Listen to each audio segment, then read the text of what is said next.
What's going on, everybody? Good afternoon. We are still here in the day before another Seahawk game. Still got a little more than 24 hours to go before we get to preseason game number 2.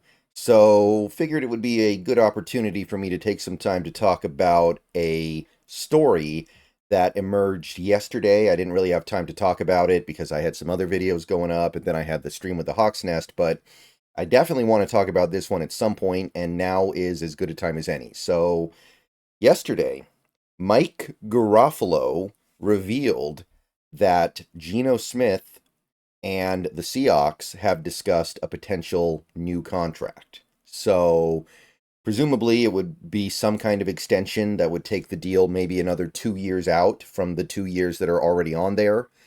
And presumably, it would be designed to free up a little bit of cap space this season and lessen the load on next year's cap, because right now Geno Smith's cap hit in 2025 is really kind of a problem. And in exchange, give Geno Smith some long-term security as he goes into his mid and even starts to go into his later 30s. He's going to continue to be secure in the fact that he has a job in the NFL. So Mike Garofalo talked about it. Dugar tweeted about it as well. We don't really know too much of the details here. We don't really know how deep they got into it. We don't know who instigated. My understanding is that Geno Smith may have instigated the discussion, not the Seahawks. So for all we know, the Seahawks were like, come talk to us in a couple of months here after we see you play this year. And to be clear, I don't really expect anything to get done. Mostly because the Seahawks have already done what they needed to do to clear cap space for this season. Extending Geno Smith might have been a little more interesting before the Draymond Jones restructure. Now that we restructured Draymond, we don't have some desperate need for short-term money. Uh, that's one of the big reasons why you would do an extension, the ability to free up a little bit of cap space now. Now, there's still a lot of value in freeing up cap space next year because that Geno Smith cap hit is going to come down hard next year if you don't do something about it. But I think the urgency is gone. However, I remain a proponent of getting out in front of this. And even though I don't think there's a big push to do this to create immediate cap space anymore, which was one of the motivations I had, I still think that this is an idea the Seahawks should explore. And if we do take care of this Geno Smith extension in the next couple weeks before the season starts, I'm going to be pretty happy about that. And let's talk about why. Now, I've gone through this whole rigmarole before, so if you've been watching this channel long enough, you probably know what I have to say about the Geno Smith conversation. You probably know why I feel how I feel about it, but let's reestablish ourselves just a little bit here. So Geno Smith has been the starting quarterback on the Seahawks for the last 2 years. Missed a little bit of time last year with the injury, but he's basically started 2 straight seasons. He's put up 50 touchdowns, 20 interceptions, close to 8,000 yards, maybe about 500 total rushing yards over those 2 years as well. Seahawks have won more than they've lost with Geno Smith at the helm. They made the playoffs one year. They almost made the playoffs last year. Probably would have if Geno didn't get hurt, if we're being real, because it really did come down to one game, and I absolutely think Geno Smith could flip one of the games that he missed at least a little bit of time in, if not the whole game. But let's understand on the very basic level what he was working with when he accomplished that, because obviously people, when they're talking about Geno Smith, they're always talking about, oh, he had DK Metcalf and Tyler Lockett, and last year he had JSN. He's got good receivers. He's got some of the best receivers in football. And yeah, he has. Last 2 years, he's had great receivers. Last 2 years had pretty good tight ends. He doesn't have a stud tight end, but he has a deep tight end room that has some things in it that are pretty good, pretty credible. It's okay. It's pretty good. Probably better than average. He's got really good running backs, although I would say there's been a lot of injuries there, and there have been games where he really doesn't have anything in the backfield alongside him. We've had games where we have to go with like fourth string running backs and guys off the street because everybody's gone. So There have been moments where he's been down to the nub at running back, but for the most part, yeah, he's got the good running backs. And that's the stuff that people really get into here when it comes to Geno Smith, and they're evaluating him to try to diminish what he's done over the last 2 years. But I'm also looking at a team that had an offensive coordinator who is okay, right? Shane Waldron was okay, not great. I don't know if he's good, not special, but he's not bad. I think he's clearly better than average. I think that overall, you'd say the Shane Waldron experience was fine, but it's not like Geno Smith is riding the coattails of Andy Reid here. We've seen quarterbacks ride the coattails of Andy Reid. They lose Andy Reid, they can't do nothing. Like, that's not what we're dealing with here with Geno Smith. He's dealt with a defense that has been consistently really bad for those 2 years, 25th in the league both seasons, and maybe most importantly, his offensive line has been bad. And understand that there was a stretch of time in 2022 when Geno Smith had a good offensive line in front of him. First early part of that season, he was playing like an MVP candidate. Like, literally, in 2022, he got an MVP vote. Look it up. He literally did a 5th place MVP vote off the strength of what happened in the early and, to a certain extent, middle part of that season when he actually had adequate blocking. 2022 goes on, his offensive line starts to fall off, Geno starts to fall off, and then in 2023, the offensive line was one of the 5 worst in the league consistently throughout the year. A lot of injuries, the players we had didn't play as well as expected, and understand that those last 2 elements, the offensive line and the defense, think about what that does to you, right? I mean, the defense, I think, speaks for itself. When you have a bad defense backing you up, you can never slow down. You just have to keep scoring and scoring and scoring and scoring, right? You can never just go, okay, I can throw this ball away and we can kick a field goal or we can punt it because I trust my defense. No, you can never trust your defense. So let's think about the impact of that. But let's think about the offensive line here. Think about what that does to you on 3rd down when you know your offensive line is going to let you get pressured. Geno Smith got pressured on more than 50% of his 3rd down dropbacks last year. More than 50%. That is an absurdly high number. And yet, we had an average offense last year. And consider this. Look at this. This is a chart that shows which quarterbacks are the best at avoiding sacks on plays where they're pressured. Percent of QB pressures that turn into sacks. You can see the top of the list here. You got Josh Allen, you got Pat Mahomes, Joe Flacco, who played less than half the season, so you can kind of throw that one out there. Jared Goff, Geno Smith. There are less than 5 quarterbacks in the league last year that avoided sacks on pressured plays than Geno Smith. And by the way, one of them is Joe Flacco. And again, you should probably just toss him out of there because he played less than half of the year. By the way, how did he do that? How does Joe Flacco at 40 years old do that? That's remarkable. But whatever. Point I'm making is that he is in elite territory in this area. So not only is Geno Smith playing with a really bad offensive line last year, he is overcoming that really bad offensive line better than a vast majority of other quarterbacks in the league, including really good ones, could do. By the way, this isn't even the whole list. The list goes off the screen. I'm not going to show the whole list because it doesn't really matter. But the point is, out of the, 50 or so, almost 50 quarterbacks here, Geno Smith is in the top 5.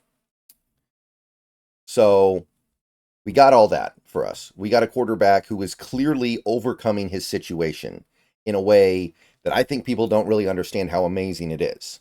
Like, if you put most quarterbacks in this situation, yeah, they would benefit from the receivers, the running backs, to a certain extent the tight ends, but they would also be working with a play caller who is fine, like I said, a really bad offensive line, and a really bad defense. Most quarterbacks couldn't overcome that to have that winning record.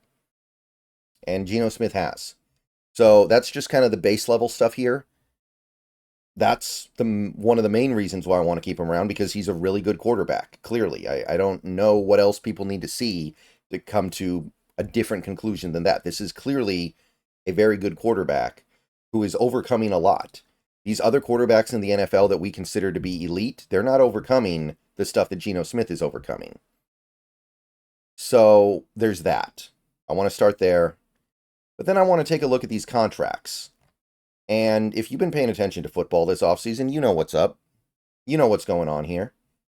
These quarterbacks, they are getting paid massive amounts of money for oftentimes questionable or minimal amounts of good production.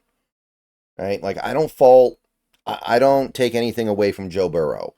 Joe Burrow got $55 million a year last offseason. I think he deserves it. He took the Bengals to the Super Bowl. He's an extremely good quarterback. I still think he's a top 3 quarterback in this league. I'm not questioning Mahomes and what he got paid, of course. I mean, Mahomes gave the Chiefs a break with that contract. I'm not questioning that. Not questioning what Lamar Jackson gets. Even though I have questions about him, he's obviously really good. He's won 2 MVPs. He does a lot of stuff. Even a guy like Justin Herbert, I'm not really questioning that, even though he hasn't necessarily had the NFL success that we're looking for from a guy making that kind of money, because I believe that Herbert's a really good quarterback, and I think that there have been some unfortunate circumstances and bad luck with him. But Jordan Love plays like 10 good games. He has a good second half of the year and a good playoff game against the Cowboys, and he gets $55 million a year. Trevor Lawrence plays competent, good, decent, solid football for the Jaguars, has 1 playoff win. Last year is one of the architects of a monumental collapse down the stretch, gets $55 million a year. Tua, another guy who, I mean, he can play. He did good stuff last year, but monumental collapse down the stretch. They gave him $53 million a year. Even Jared Goff, who's been really good the last couple years, done a lot of good stuff, in a really good situation in Detroit, has clearly established that he's not a hyper elite quarterback. He gets $53 million a year. This is the world we live in, right? This is the world we're living in right now. If a quarterback is able to credibly ask for big money, he's going to get the big money. Kirk Cousins gets $45 million a year when he just wrecked his Achilles. And he's already old. We don't know if Kirk Cousins will ever be anything more than a slightly above average quarterback again. And he got $45 million because that's what quarterbacks cost right now. So here's what we need to understand. Geno Smith gave the Seahawks a break last year. He did. And some people say he didn't. He did. Don't listen to those people. Listen to me. Geno Smith gave the Seattle Seahawks a break when he took that contract. And there are people out there who will try to tell you that, oh, nobody else was offering him anything, so the Seahawks held all the cards. There's no way anybody could know that. We signed him before free agency started. Geno Smith never actually hit the open market to negotiate with other teams to find out that nobody wanted him. We took care of that extension before he became a free agent. So we don't know what he would have gotten if he had actually hit the open market. Maybe he had a sense that he wasn't going to get a ton of money. Maybe. But that's speculation. I don't know where that comes from. People treat that like fact now, and I don't know why. But he gave us a break. And if you doubt this for 1 second, look at what the other quarterbacks got that offseason. Daniel Jones, who is on this list, got $40 million a year when he has never played anywhere near as good as Geno Smith did in 2022. Look at what quarterbacks got paid in previous off seasons. Significantly more than the deal that Geno Smith got. Remember, Geno Smith was willing to tie up a big chunk of his contract into incentives that he has already failed to hit 1 season. So his $35 million a year is actually turned into like $25 million a year. And it could easily do that again this year. How many other quarterbacks in the league would be willing to do that? So Geno Smith has given us a break once. He probably could have gotten, I gotta believe he could have gotten at least the $35 million straight up on the open market if he had really wanted to push it. He could have gotten what Derek Carr got, right? If we're being honest. He should be. Derek Carr was a free agent the same year Geno Smith was going to be a free agent. Geno clearly played better than Carr the previous year. Derek Carr got $37.5 million from the Saints. Could Geno Smith have done that? He's got to at least be close, right? So he gave us a break that time. Here's the question. Did he do it because he had only had 1 good year and he wanted to prove it? or did he do it because he's just that nice of a guy? If you believe that Geno Smith is just that nice of a guy and he doesn't care about money at all, and he's totally cool with just making enough for him to live comfortably, and he's not going to push it at any point no matter what, then you don't have to worry about the extension right now because you're going to be able to extend him at any time.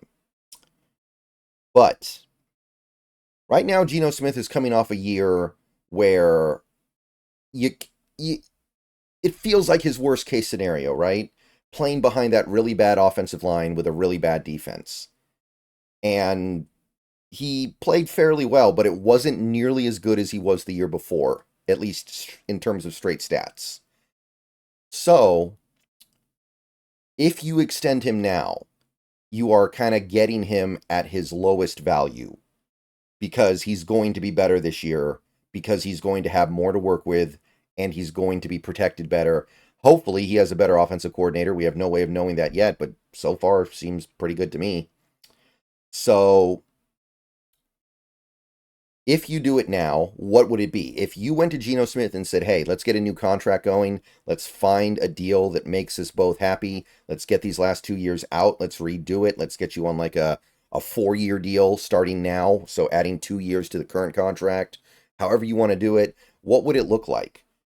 He signed the $25 million a year after 2022. Has a slightly lesser year in 2023, but still a pretty good year. Still good enough to get paid. Would his extension look like Baker Mayfield's? Baker Mayfield got like $33.33 million a year. Could you extend Geno Smith for what would come out to somewhere around $33-34 million a year? I mean, that sounds pretty sweet to me with the way the cap is moving up, with the way these quarterback contracts are going up.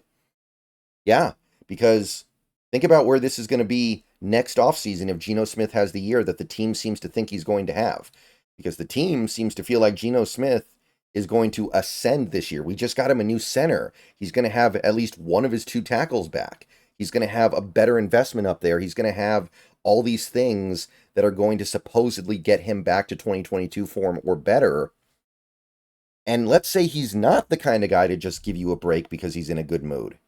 Because next offseason, Brock Purdy is going to get $60 million a year if he has a good year.